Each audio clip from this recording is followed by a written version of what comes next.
Welcome back students. आज हम पढ़ेंगे गॉस थ्योरम और गॉस थ्योरम से रिलेटेड एप्लीकेशंस। तो सबसे पहले बेटा गॉस थ्योरम क्या है? It is state that the electric flux through any close surface is equal to the 1/f(0) times the net charge q enclose by the surface. तो देखो बेटा इसको कैसे जो है हम डिराइव करेंगे। तो पहले हम इसका प्रूविंग, गॉस थ्योरम का प्रूविंग पढ़ेंगे, देन आफ्टर दैट हम इसके एप्लीकेशन की प्रूविंग पढ़ेंगे। तो सबसे पहले बेटा गॉस थ्योरम क्या होता है?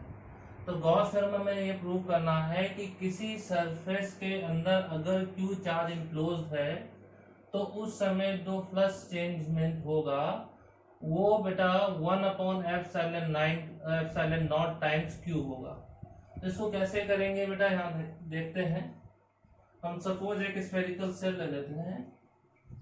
आप बेटा इस स्फेरिकल सेल में एक सेक्शन ले लेते हैं, दिस इज डी ओमेगा, और यहाँ पे एक पॉइंट है, यहाँ पे बेटा इस सरफेस पे पॉइंट पी ले लेते हैं, दिस इज पी। इस सरफेस पे पॉइंट पी ले लेते हैं। तो बेटा ये रेडियस इसका बेटा क्या है, r² ले लें। तो sorry, radius is r and radius is r है। तो बेटा कैसे करेंगे, यहाँ पे हम क्यू चार्ज प्लेस है तो हमें पता है अकॉर्डिंग टू इलेक्ट्रिक फ्लक्स। तो ये बेटा इलेक्ट्रिक फ्लक्स सॉलिड एंगल, ये मैंने अपनी पहले वाली क्लास में बता दिया था। अगर नहीं आता आप उस वीडियो को देख लेंगे, देन ज़्यादा समझ में आएगा। तो बेटा यहाँ पे कैसे निकालेंगे, we know that the electric flux is defined as the integral multiple of electric field and the cross section area. तो बेटा अब देखो इनका डॉट प्रोडक्ट होगा। तो बेटा कैसे करेंगे अब, तो यहाँ पे net electric field eight P पे नेट इलेक्ट्रिक फील्ड निकालना है। तो बेटा यहाँ से डिस्टेंस कितना है, r डिस्टेंस पे है। तो ये सरफेस की जो बेटा स्फेरिकल सेल है तो सब जगह r डिस्टेंस होगा, यहाँ भी r डिस्टेंस होगा। तो बेटा अगर यहाँ पे r डिस्टेंस है तो नेट इलेक्ट्रिक फील्ड कितना हो जाएगा, इलेक्ट्रिक फील्ड इक्वल टू 1/4πε0 और बेटा q/r²। तो अब हम यहाँ पे अगर इसको जो है बेटा E की वैल्यू प्लेस कर ले, then phi E equal to क्या हो जाएगा, यहाँ पे इलेक्ट्रिक फील्ड की वैल्यू प्लेस करेंगे, या फिर बेटा यहाँ पे चेंजमेंट ऑफ एरिया है तो इलेक्ट्रिक फील्ड बाहर ले लें, this is dA whole integration to dA। तो इलेक्ट्रिक फील्ड कितना हो गया बेटा यहाँ पे 1/4πε0 q/r², और ये क्या बेटा dA। तो इसका बेटा ये जो r² इसके साथ ले लें, then phi E equal to क्या हो गया 1/4πε0, और ये क्या हो जाएगा बेटा q इधर ले लें और dA/r²। तो अकॉर्डिंग टू सॉलिड एंगल बेटा मैंने क्या बताया था कि सॉलिड एंगल था, it is defined as the cross section area upon square of their radius. तो बेटा यहाँ स्क्वायर ऑफ रेडियस, इसको सॉलिड एंगल भी लिख सकते हैं। तो ये क्या हो गया q/4πε0 इंटीग्रेशन टू होल, और ये क्या हो गया बेटा d ओमेगा, सॉलिड एंगल के बराबर हो गया। अब बेटा अगर हम टोटल सरफेस की बात करते हैं तो टोटल सरफेस में जो टोटल सॉलिड एंगल होता है वो 4π के बराबर होता है। तो बेटा यहाँ पे हम इसी सरफेस के लिए होल के लिए ले लें, तो टोटल होल जो इंटीग्रेशन ऑफ सॉलिड एंगल होगा वो 4π के बराबर, 4π स्टेरेडियन के बराबर होता है। तो यहाँ प्लेस कर लें, तो phi E equal to q/4πε0 into 4π। तो बेटा ये 4π कैंसिल हो गया। तो इसका क्या मतलब हुआ कि changement of electric flux is equal to q/ε0। ये बेटा प्रूव हो गया। ये हमारा गॉस थ्योरम प्रूव हो गया। Proof of Gauss theorem. अब हम नेक्स्ट पे चलते हैं। तो नेक्स्ट हमारा क्या है, एप्लीकेशंस है। एप्लीकेशंस को कैसे प्रूव करेंगे उसको देखते हैं।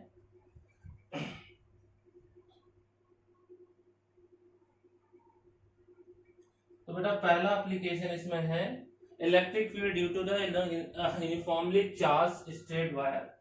तो मान लेते हैं बेटा पहला टॉपिक है electric field due to a uniformly charged infinite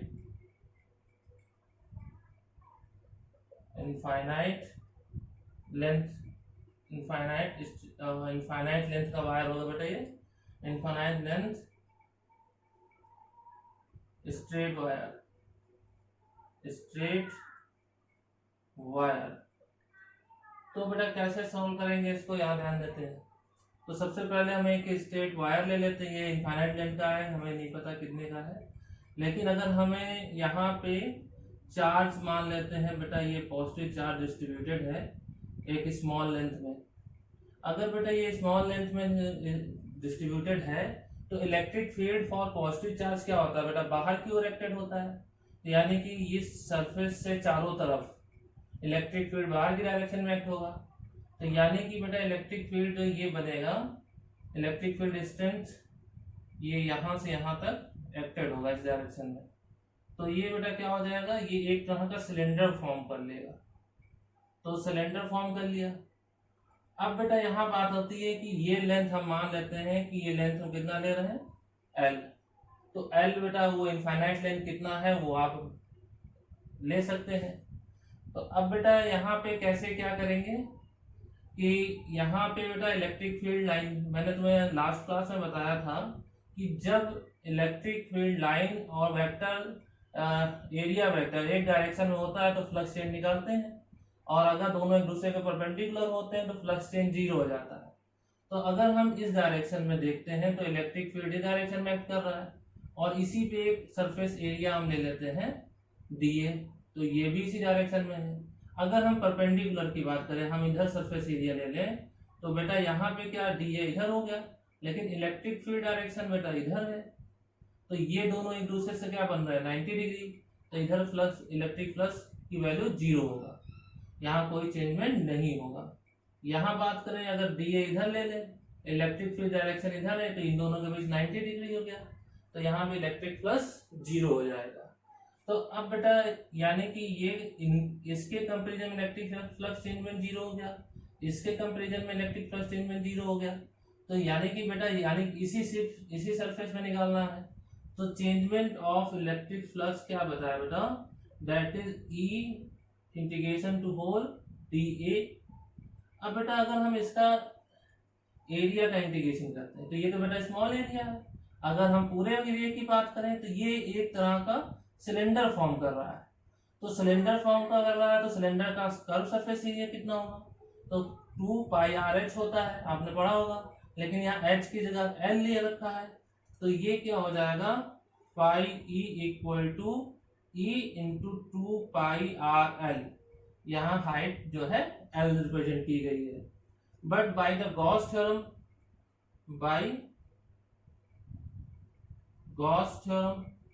हमें गॉस थ्योरम से क्या पता है कि changement of electric flux is equal to the Q times epsilon not. तो बेटा अगर यहाँ पे लेंथ ले रहे हैं तो लीनियर चार्ज डिस्ट्रीब्यूशन हो गया। तो बेटा लीनियर चार्ज डिस्ट्रीब्यूशन क्या होता है, ये भी मैंने पिछले क्लास में बता रखा है, लीनियर चार्ज डिस्ट्रीब्यूशन। तो बेटा लीनियर चार्ज डिस्ट्रीब्यूशन क्या होगा, तो लीनियर चार्ज डिस्ट्रीब्यूशन क्या होता है बेटा, व्हेन अ स्मॉल, इसे लैम्डा से रिप्रेजेंट करते हैं, when a small charge is distributed over a length, over a small length. अगर हम टोटल चार्ज और टोटल लेंथ ले लेते हैं क्यू पे है, यहाँ से बेटा क्यू इक्वल टू क्या हो गया, Q equal to lambda L, ये हमारा वैल्यू आ गई। तो यहाँ से बेटा गॉस थ्योरम से क्या लिख सकते हैं, तो देन बेटा phi E equal to Q की जगह लैम्डा एल प्लेस कर लेंगे अपॉन एप्सिलॉन नॉट। ये बेटा ये भी चेंजमेंट ऑफ इलेक्ट्रिक फ्लक्स है, ये भी चेंजमेंट ऑफ इलेक्ट्रिक फ्लक्स है। तो from equation first and second, तो इक्वेशन फर्स्ट और सेकेंड से क्या हो जाएगा, ये दोनों इक्वल हो जाएंगे। तो ये क्या हो जाएगा बेटा, from equation first and second, equation first और सेकेंड से देखेंगे तो चेंजमेंट ऑफ इलेक्ट्रिक फ्लक्स यानी कि E equal to E into 2πr_l equal to lambda L upon epsilon naught. बेटा एप्सिलॉन से ये कैंसिल हो गया, देन इलेक्ट्रिक फील्ड कितना आ जाएगा बेटा, तो लैम्डा अपॉन ये क्या होगा बेटा 2π एप्सिलॉन नॉट r। अगर बेटा ये हमारा इलेक्ट्रिक फील्ड आया, net electric field on the wire, infinite length wire, तो अब बेटा अगर हमें इलेक्ट्रिक फील्ड निकाला इसको वेक्टर फॉर्म में लिखना हो, तो बेटा वेक्टर फॉर्म करने के लिए हमने ये निकाला और इसको वेक्टर ये 2π एप्सिलॉन नॉट r और r कैप।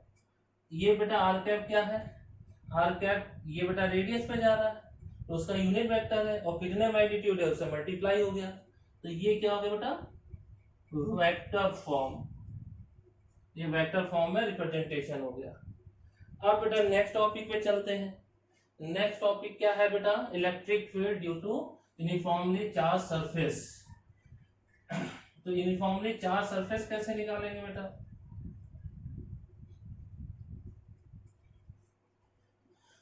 तो बेटा electric field due to uniformly charge infinite plane sheet, तो इनफाइनाइट प्लेन शीट कैसे होगा बेटा, तो नेक्स्ट सेकेंड टॉपिक है electric field due to a uniformly charged infinite plane sheet, infinite plane sheet. अब इसकी बात करते हैं, तो बेटा इसकी बात करते हैं तो कैसे सॉल्व करेंगे, तो सबसे पहले हम एक शीट ले लेते हैं। ये सपोज हमारा एक प्लेन शीट है और इसके ऊपर हमारा चार्ज डिस्ट्रीब्यूटेड है। तो बेटा जब चार्ज डिस्ट्रीब्यूटेड है इस पे, तो इस पे भी इलेक्ट्रिक फील्ड जनरेट होगी। तो इलेक्ट्रिक फील्ड कैसे जनरेट होगी, इधर बेटा तो ये पॉजिटिव चार्ज है तो बाहर की ओर एक्टेड होगा, यानी कि हम एक सरफेस ऐसे ले लें ये बाहर की ओर एक्टेड है और इसके पीछे एक चार्ज ले लें ये बाहर की ओर एक्टेड है। इसको फिर से फिगर बना लेते बेटा ताकि और अच्छे से समझ में आए। ये बेटा शीट है, इस पे पॉजिटिव चार्ज डिस्ट्रीब्यूटेड है, एक बेटा ये इलेक्ट्रिक फील्ड बाहर की ओर होगी तो हमने एक सरफेस ऐसे इधर ले लिया और दूसरा सरफेस इधर, क्योंकि बेटा जब इलेक्ट्रिक फील्ड पॉजिटिव चार्ज है तो दोनों तरफ इलेक्ट्रिक फील्ड डिस्ट्रीब्यूट होगा, तो इधर की तरफ भी इलेक्ट्रिक फील्ड है और इधर की ओर, क्योंकि जब पॉजिटिव चार्ज होता है तो इलेक्ट्रिक फील्ड हमेशा बाहर की ओर एक्ट होता है। तो इसी चीज पे हम एक स्मॉल एरिया बेटा यहाँ से एक स्मॉल एरिया डीए ले लेते हैं, तो इधर भी स्मॉल एरिया डीए हो जाएगा। तो यहाँ पे बेटा दोनों तरफ से हम टोटल इलेक्ट्रिक फील्ड निकालेंगे, इधर इस सरफेस से भी, बैक से सरफेस से भी और उसके बाहरी सरफेस से भी। तो कैसे निकालेंगे, टोटल इलेक्ट्रिक फ्लक्स चेंज, तो यहाँ पे दो सरफेस है, एक इस सरफेस की वजह से दूसरा इस सरफेस की वजह से हो जाएगा। तो अगर इस सरफेस की वजह से लेंगे तो ये क्या हो जाएगा बेटा integration whole D A, and plus इस सरफेस के भी लेंगे तो ये क्या हो जाएगा इंटीग्रेशन होल डी ए। अगर बेटा हम यहाँ पे इंटीग्रेशन करने जा रहे हैं होल सरफेस का, तो बेटा ये कोई भी शीट हो सकती है, उसका एरिया कुछ भी हो सकता है। तो हम मान लेते हैं कि टोटल का इंटीग्रेशन करते हैं तो टोटल का एरिया ए है, तो ये क्या हो जाएगा बेटा E equal to E into A plus E into A, तो टोटल क्या हो गया 2EA। ये हमारी नेट इलेक्ट्रिक फील्ड आई। बट बाय गॉस थ्योरम क्या कहता है, बाय गॉस थ्योरम कहता है total electric flux change is equal to Q upon F 1 upon epsilon nought times charge. तो लेकिन बेटा हमें क्या पता है ये सरफेस है, तो सरफेस चार्ज डिस्ट्रीब्यूशन क्या होता है, तो सरफेस चार्ज डिस्ट्रीब्यूशन को सिग्मा से रिप्रेजेंट करते हैं। देन बेटा क्या लिखेंगे, सरफेस चार्ज डिस्ट्रीब्यूशन। तो सरफेस चार्ज डिस्ट्रीब्यूशन क्या होता है बेटा, तो सरफेस चार्ज डिस्ट्रीब्यूशन को सिग्मा से रिप्रेजेंट करते हैं, ये चार्ज ओवर एरिया। तो यहां से अगर क्यू की बात करते हैं तो क्यू इक्वल टू क्या हो जाएगा, सिग्मा है, तो यहां से वैल्यू पुट कर लेते हैं। देन ये फाई ई की वैल्यू कितनी आ गई, क्यू अपॉन एप्सिलॉन नॉट, ये हमारा आ गया। और क्यू की वैल्यू क्या लिख सकते हैं, sigma A upon epsilon not. तो ये electric flux due to Gauss theorem है। अगर ये electric flux due to Gauss theorem है तो बेटा ये इक्वेशन फर्स्ट और ये इक्वेशन सेकंड लेट कर लें। देन ये दोनों कैसे हो जाएंगे, इक्वल हो जाएंगे। तो 2 times, then from equation first and second 2 times sigma A equal to epsilon not. तो बेटा ए तो ऐसे ही कैंसिल हो जाएगा, तो यहाँ नेट इलेक्ट्रिक फील्ड क्या आ जाएगा बेटा, sigma upon 2 times epsilon not. This is the electric field for the seat. ठीक है ना। अब बेटा नेक्स्ट करते हैं कि इसी सीट के बारे में पढ़ेंगे, लेकिन वो सीट दोनों electric field due to the 2 infinite parallel sheet of charge. तो 2 सीट्स होंगे तो दोनों पे ही चार्ज एग्जिस्ट करेंगे, लेकिन उसमें भी 2 केस होंगे। ये भी हो सकता है कि 2 पैरेलल सीट हैं वो दोनों सेम चार्ज हो, ये भी हो सकता है कि दोनों अपोजिट चार्ज हो। तो इसको कैसे करेंगे बेटा, इसको देखते हैं। तो इसमें भी 2 केस आते हैं।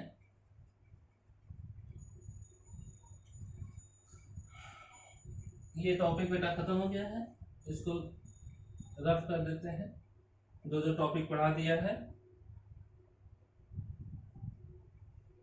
अभी हमारे पास 3 टॉपिक बाकी है। तो सबसे पहले आता है electric field due to the infinite. इसके बाद थर्ड पॉइंट क्या है, electric field due to infinite parallel sheet, due to infinite charged parallel sheets. तो बेटा अभी मैंने इसमें बता रखा है कि ई की वैल्यू क्या निकालती है, सिग्मा अपॉन 2 एप्सिलॉन नॉट। तो जो इसमें पहला कैसा होता है, व्हेन, इसको ए लेते हैं, व्हेन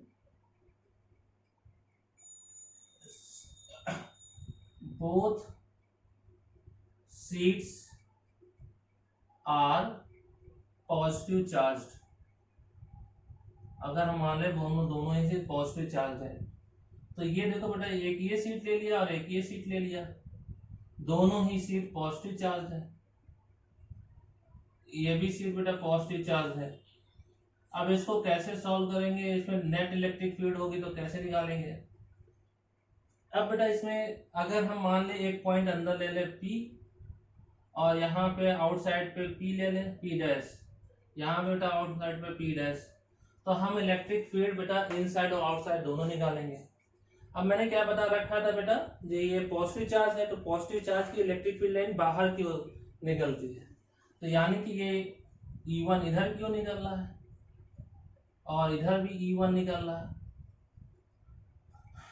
अब बेटा इसके लिए अगर देखें तो E1 इधर आ रहा है, E2 दूसरे के लिए इलेक्ट्रिक फील्ड हमने E2 ले ली, और इधर के लिए क्या हो, ये भी इलेक्ट्रिक फील्ड E2 हो गई।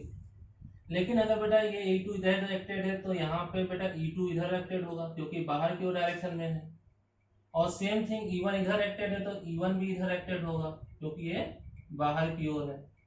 तो हमें टोटल इलेक्ट्रिक फील्ड स्ट्रेंथ जो है इनसाइड द पैरेलल सीट और आउटसाइड द पैरेलल सीट निकालना है। तो सबसे पहले इनसाइड की बात करते हैं। Electric field at P or inside the sheet, inside sheet के अंदर या बिटवीन द सीट ले सकते हैं, बिटवीन सीट। अब बिटवीन सीट की बात करें तो देखो बेटा ये दोनों एक दूसरे के अपोजिट एक्टेड है, और इन दोनों का जब ये अपोजिट एक्टेड है तो नेट क्या हो जाएगा, net electric field equal to E2 minus E1, तो ये बेटा कोई जरूरी नहीं है E1 ही बड़ा हो, तो जो बड़ा है उसमें से छोटा माइनस कर देंगे। इससे पहले बेटा जो हमने डेराइव किया था वहां पे net electric field for the seat जो निकाला था वो क्या निकाल रखा था बेटा, E equal to sigma upon 2 epsilon naught. ये सीट के लिए हम लोग ने इलेक्ट्रिक फील्ड पहले निकाल लिया, तो दोनों सीट उसी तरीके से ही इलेक्ट्रिक फील्ड डिस्ट्रीब्यूट होगा। अब हम यहाँ पे क्या लेट कर लेते हैं कि ये जो बेटा E2 है इसका इलेक्ट्रिक फील्ड क्या होगा, तो ये सिग्मा बेटा sigma 2 upon epsilon not 2 times epsilon naught, ये तो कांस्टेंट टर्म है। सिग्मा क्या था, सरफेस चार्ज डिस्ट्रीब्यूशन। बेटा ये भी पॉसिबिलिटी है कि जो चार्ज डिस्ट्रीब्यूटेड है दोनों सीट पे वो इक्वल रेशियो में हो और अनइक्वल रेशियो में, दोनों पॉसिबिलिटी है। अभी हम अनइक्वल ले रहे हैं, तो इसका क्या मतलब हुआ कि पहले पे सरफेस चार्ज डिस्ट्रीब्यूशन कितना है, सेकेंड वाले पे सिग्मा 2 माइनस इस पे कितना है सिग्मा 1 अपॉन 2 एप्सिलॉन नॉट। अब बेटा इलेक्ट्रिक फील्ड यहाँ पे कितना आ गया, इक्वल टू यहाँ पे बेटा 2 एप्सिलॉन नॉट कॉमन ले लिया, सिग्मा 2 माइनस सिग्मा 1। अब बेटा इफ सरफेस चार्ज डिस्ट्रीब्यूशन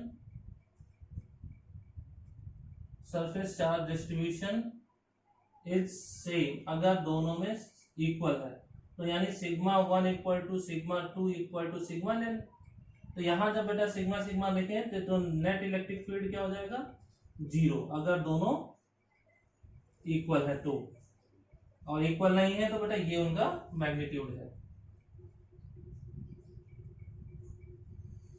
अब बेटा आउटसाइड द सीट लेते हैं, इलेक्ट्रिक फील्ड आउटसाइड सीट। अगर हम आउटसाइड की बात करें, देखो बेटा यहाँ पे P डैश और P डैश दोनों एक ही डायरेक्शन में एक्टेड है, तो outside the sheet or at point P dash, at point P dash की बात करते हैं। तो यहाँ पे बेटा क्या हो जाएगा P डैश, तो इलेक्ट्रिक फील्ड यहाँ पे दोनों जो है नेट इलेक्ट्रिक फील्ड क्या हो जाएगी, दोनों एक ही डायरेक्शन में है, तो क्या हुआ E1 प्लस E2।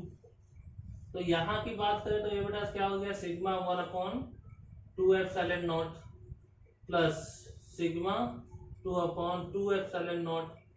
तो बेटा यहाँ पे अगर हम यहाँ पे निकालना चाहें तो अगर हम बेटा electric field 1 upon 2 epsilon naught common हो गया, sigma 1 plus sigma 2। If surface charge distribution are same, जैसे मैंने बताया था, तो सिग्मा अगर हम if sigma 1 equal to sigma 2 equal to sigma ले लें, अगर सरफेस चार्ज डिस्ट्रीब्यूशन को हम इक्वल कर लें, तो यहाँ पे क्या हो जाएगा बेटा E equal to 1 upon 2 epsilon naught, और ये क्या हो जाएगा सिग्मा प्लस सिग्मा, तो ये क्या हो जाएगा 1 अपॉन 2 एप्सिलॉन नॉट, और ये क्या हो जाएगा बेटा इनटू 2 सिग्मा, तो ये दोनों कैंसिल आउट हो गए। तो इस केस में जो नेट इलेक्ट्रिक फील्ड आएगी वो सिग्मा अपॉन, अगर इक्वल है तो सिग्मा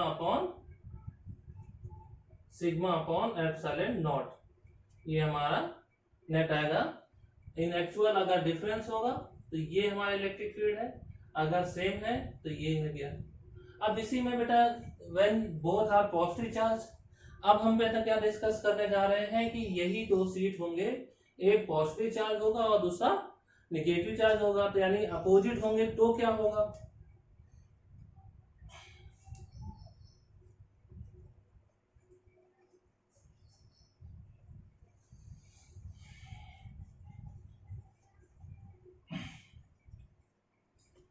देन क्या हो गया बेटा, व्हेन इसी का बी पार्ट है बेटा, when both seats are opposite charged, तो बेटा यहाँ पे क्या हो जाएगा अपोजिट चार्ज, तो ये क्या हो गया बेटा, ये हमने दो सीट ले लिया, तो ये पॉजिटिव सीट ले लिया और ये हमने नेगेटिव सीट ले लिया। अब इसके लिए हम क्या करेंगे, तो जैसे बेटा एक पॉइंट हमने इनसाइड ले लिया और एक पॉइंट हमने आउटसाइड ले लिया, तो ये क्या हो गया हमारा P डैश। अब बेटा इनसाइड की बात करते हैं, तो इलेक्ट्रिक फील्ड इसके लिए बेटा पॉजिटिव है तो इधर की ओर डायरेक्शन में एक्टेड होगा, लेकिन निगेटिव के लिए भी इनसाइड होता है इलेक्ट्रिक फील्ड बेटा, निगेटिव के लिए सरफेस की ओर एक्ट होगा। तो ये हमारा E1 ले ले बेटा, ये हमारा E2 हो गया। तो P पे कितना इलेक्ट्रिक फील्ड होगा, अब यहाँ पे बात करते हैं। E2 की वजह से बेटा इलेक्ट्रिक फील्ड इधर जाएगी क्योंकि सरफेस की ओर, लेकिन ये E2 हो गया। अब E1 जो है बेटा बाहर की ओर दिखेगा, ये हमारा E1 हो गया। सेम चीज बेटा यहाँ पे भी आ जाएगी, अगर हम ये पॉजिटिव चार्ज है तो ये E1 इधर की ओर एक्ट होगा और निगेटिव चार्ज है तो ये इलेक्ट्रिक फील्ड इधर की हो जाएगा, ये E2 हो गया। अब हम नेट चार्ज देखते हैं, तो net charge inside the sheets क्या हो जाएगा, नेट इलेक्ट्रिक फील्ड इनसाइड या बिटवीन सीट, बिटवीन सीट्स, तो बेटा ये क्या हो जाएगा P यानी नेट इलेक्ट्रिक फील्ड क्या हो जाएगा बेटा, दोनों एक ही डायरेक्शन में है, तो ये क्या होगा बेटा E1 प्लस E2। अब E1 प्लस E2 लेते हैं, तो अभी मैंने बताया सीट के लिए क्या होता है सिग्मा 1/2 एप्सिलॉन नॉट, ये दूसरे के लिए है 2 एप्सिलॉन नॉट। यहाँ से बेटा अगर 1/2 सिग्मा एप्सिलॉन नॉट कॉमन है तो बेटा सिग्मा 1 प्लस सिग्मा 2 हो गया। अगर सरफेस चार्ज डिस्ट्रीब्यूशन सेम है तो सरफेस चार्ज डिस्ट्रीब्यूशन मतलब सिग्मा 1 और सिग्मा 2 सेम है। If sigma 1 equal to sigma 2 equal to sigma, then ये क्या हो जाएगा नेट इलेक्ट्रिक फील्ड, तो ये क्या हो जाएगा 1/2 एप्सिलॉन नॉट, और ये क्या हो जाएगा बेटा सिग्मा प्लस सिग्मा यानी 2 सिग्मा, ये कैंसिल हो जाएगा। तो नेट इलेक्ट्रिक फील्ड जो हमारा आ गया बेटा वो कितना आएगा sigma upon epsilon not.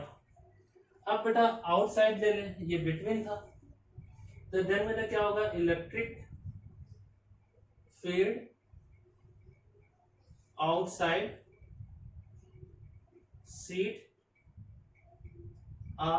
Seats or at point P dash. तो यहाँ पे देखो बेटा दोनों अपोजिट है, तो नेट इलेक्ट्रिक फील्ड क्या हो जाएगा E2 माइनस E1, बेटा जो बड़ा हो उसमें से छोटा माइनस कर देंगे, E2 माइनस E1, यहाँ पे E1 माइनस E2 भी कर सकते हैं। तो यहाँ पे बेटा क्या हो जाएगा sigma 2/2 epsilon not minus sigma 1/2 epsilon not, तो ये बेटा कितना हो जाएगा 1/2 एप्सिलॉन नॉट कॉमन ले लिया, तो सिग्मा 2 माइनस सिग्मा 1 हो गया। अगर बेटा sigma 2 minus sigma 2 equal to sigma 1 equal to sigma यानी सरफेस चार्ज डिस्ट्रीब्यूशन अगर हम सेम ले लेते हैं तो बेटा क्या हो जाएगा ये तो जीरो हो गया, देन इलेक्ट्रिक फील्ड उस केस में क्या हो जाएगी आउटसाइड जीरो, और टोटल इलेक्ट्रिक फील्ड क्या होगी अगर सरफेस चार्ज डिस्ट्रीब्यूशन सेम नहीं है तो ये होगी बेटा। और यहाँ पे बेटा ये E इक्वल टू यही बेटा साफ साफ लिख देता हूँ सिग्मा अपॉन यहाँ एक कैंसिल हो गया तो एप्सिलॉन नॉट, ये हो जाएगी। ये हो गया तुम्हारा electric field due to the infinite parallel sheets. ये मैंने दिखा दिया, पहला केस यह था जब दोनों शीट सेम चार्ज थे पॉजिटिव पॉजिटिव। अब दोनों दूसरा क्या बताया जब एक शीट पॉजिटिव चार्ज था और दूसरा निगेटिव चार्ज था। अब बेटा नेक्स्ट टॉपिक आता है electric field just outside the conductor. तो इलेक्ट्रिक फील्ड जो है ये कोई कंडक्टर है और कंडक्टर के ऊपर जो है चार्ज डिस्ट्रीब्यूटेड है, तो उसके वजह से नेट इलेक्ट्रिक फील्ड कितना आएगा उसको देखते हैं। तो देखते हैं बेटा ये नेक्स्ट टॉपिक है fourth electric field outside conductor.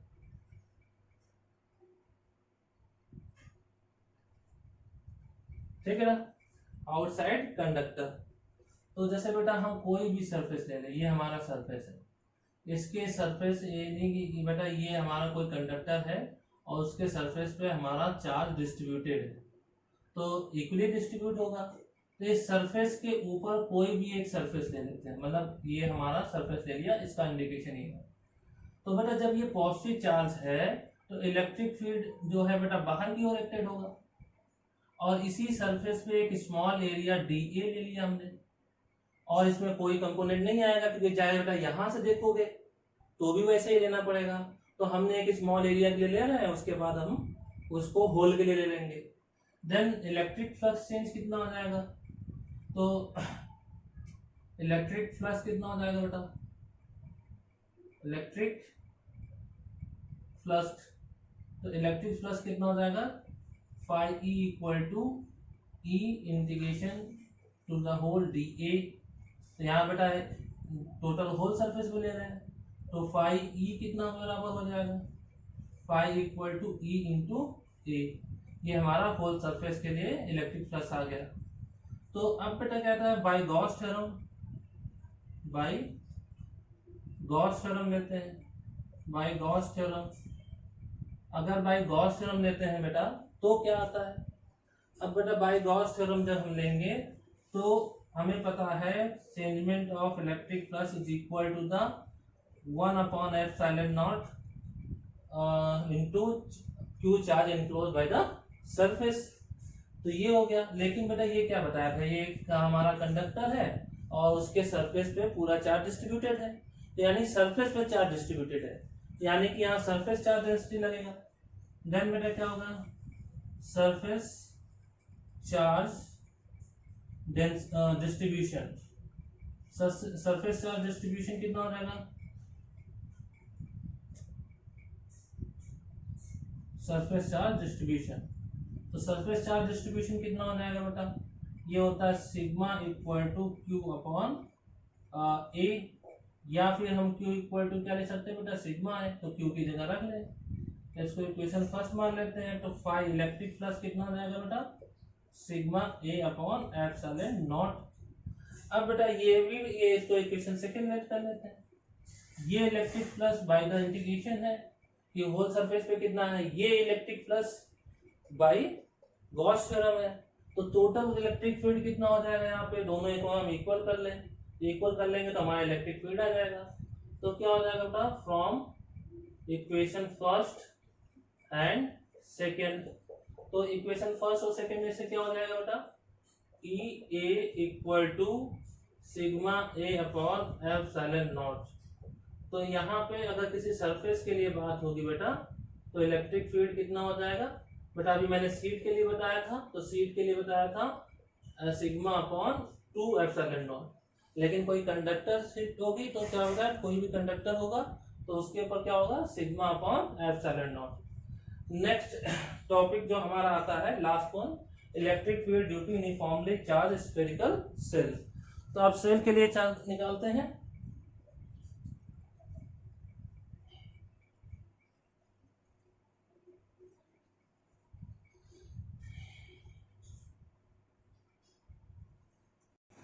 बेटा लास्ट टॉपिक क्या है बेटा, electric field due to uniformly charge spherical shell. तो बेटा लास्ट टॉपिक है fifth, electric field due to a uniformly charge spherical shell. तो बेटा यूनिफॉर्मली स्फेरिकल सेल के लिए सॉल्व कर रहे हैं, तो ये क्या हो जाएगा बेटा, कि हम एक सेल ले रहे हैं ऑफ रेडियस कैपिटल आर, और बेटा यहाँ पे एक पॉइंट आउटसाइड द सेल ले रहे हैं, ये हमारा पॉइंट P हो गया। और बेटा इस पे हम वेरिएशन ऑफ इलेक्ट्रिक फील्ड निकालेंगे, इस पॉइंट को हम ले लेते हैं, ये बेटा क्या है, सेंटर से r डिस्टेंस पे है। तो बेटा अगर ये सेंटर से r डिस्टेंस पे है तो अब ये बेटा यहाँ मान लेते हैं चार्ज डिस्ट्रीब्यूट हो रहा है सरफेस ऑफ स्फेरिकल सेल। तो सबसे पहले हम बेटा इस पे निकालते हैं इलेक्ट्रिक फ्लक्स। देन बेटा क्या होगा, इलेक्ट्रिक फ्लक्स की बात करते हैं तो फाई ई जो आया वो क्या बेटा ई और integration of whole D A. तो बेटा ये क्या है, ये एक तरह का स्फेरिकल, अगर बेटा ये स्फेरिकल सेल है तो इसके अराउंड भी तो स्फेरिकल ही फॉर्म होगा, लेकिन ये डिस्टेंस आर है तो वो आर के रेडियस का spherical shell electric field spherically form होगा। तो ये क्या होगा बेटा ई इक्वल टू, अगर हम इसका टोटल सरफेस एरिया ले लेंगे क्या होता है 4πr² हो गया। अब बेटा हमें क्या पता है बाय गॉस थ्योरम जो हमें पता है, बाय गॉस थ्योरम, तो बाय गॉस थ्योरम हमको क्या पता है बेटा, तो net electric flux equal to Q upon epsilon not. तो बेटा ये हमको पता है।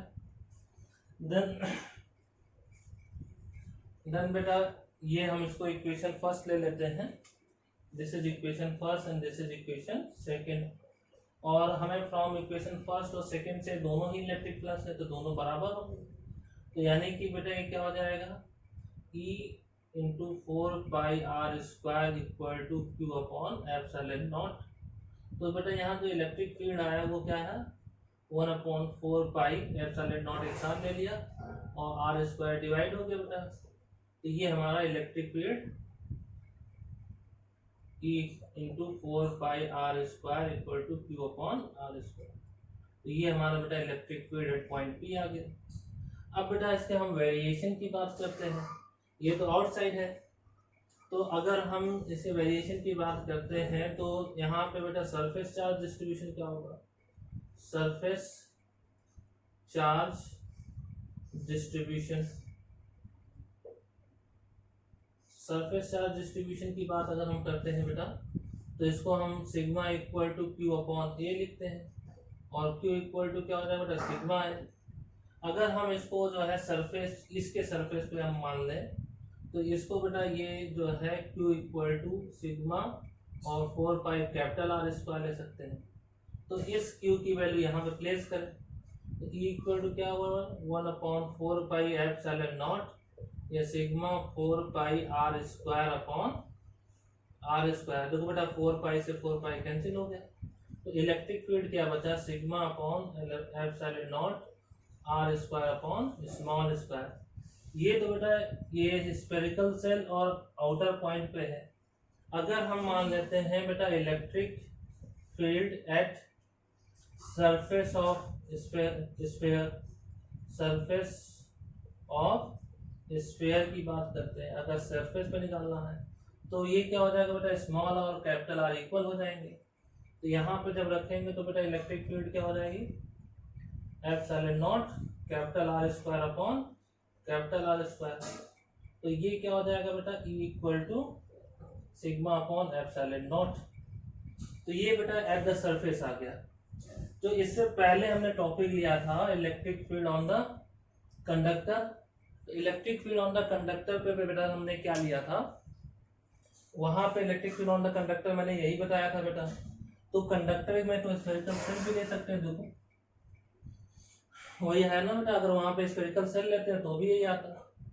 अब हम बात करते हैं बेटा electric field inside the sphere. तो क्या होता है इलेक्ट्रिक फील्ड इनसाइड स्फीयर। तो बेटा इलेक्ट्रिक फील्ड इनसाइड स्फीयर की बात करते हैं तो ये पॉइंट P यहाँ पे ले लो अंदर की ओर। तो यहाँ पे जब अंदर की ओर ले लेंगे बेटा तो जो अकॉर्डिंग टू गॉस थ्योरम है जो हमारा सरफेस होता है वो इनक्लोज होना चाहिए। यहाँ पे ये पॉइंट अंदर ये हो गया तो सर पॉइंट अंदर हो गया और चार्ज बाहर हो गया, तो उस केस में इनक्लोज सरफेस नहीं फॉर्म हुआ। इनक्लोज सरफेस नहीं फॉर्म हुआ तो चेंजमेंट ऑफ, तो ये क्या हो जाएगा ना electric flux equal to electric flux into 4πr²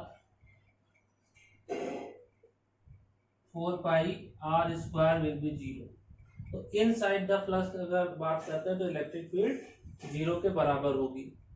अब आता था बेटा वेरिएशन। तो वेरिएशन कैसे होता है इसके बारे में डिस्कस करते हैं। तो बेटा यहाँ पे हमने क्या देखा कि यहाँ पे जब ये पॉइंट P था तो इलेक्ट्रिक फील्ड कहने का 1/4πε0 Q/r²। तो इसमें E की जो वैल्यू है वो 1/r² के डायरेक्टली प्रोपोर्शनल कैसे या इनवर्सली प्रोपोर्शनल टू r² या इनवर्स स्क्वायर रूल।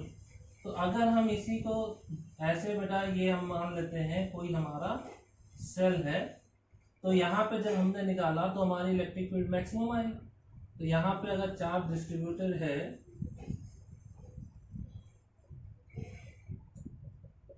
यहाँ बेटा चार्ज डिस्ट्रीब्यूटेड है, और हम यहाँ पे बात करते हैं तो ये यहाँ पे जो बेटा यहाँ से यहाँ तक की डिस्टेंस r है, तो r डिस्टेंस पे हमारी मैक्सिमम इलेक्ट्रिक फील्ड आई।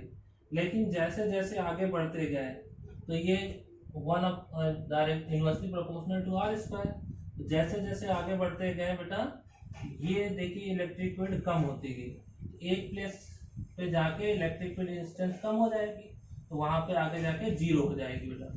तो इलेक्ट्रिक फील्ड जो है यहाँ पे इनवर्सली प्रोपोर्शनल टू r²। आज के लिए इतना ही बेटा। अगर टॉपिक अच्छा लगा हो तो अपने दोस्तों को भी शेयर कीजिए और उनसे चैनल को सब्सक्राइब करने के लिए बोलिए और बेल आइकन जरूर दबाएं, ताकि जो भी लेटेस्ट अपडेट है वो आपके पास पहुंचते रहे। आज के लिए इतना ही।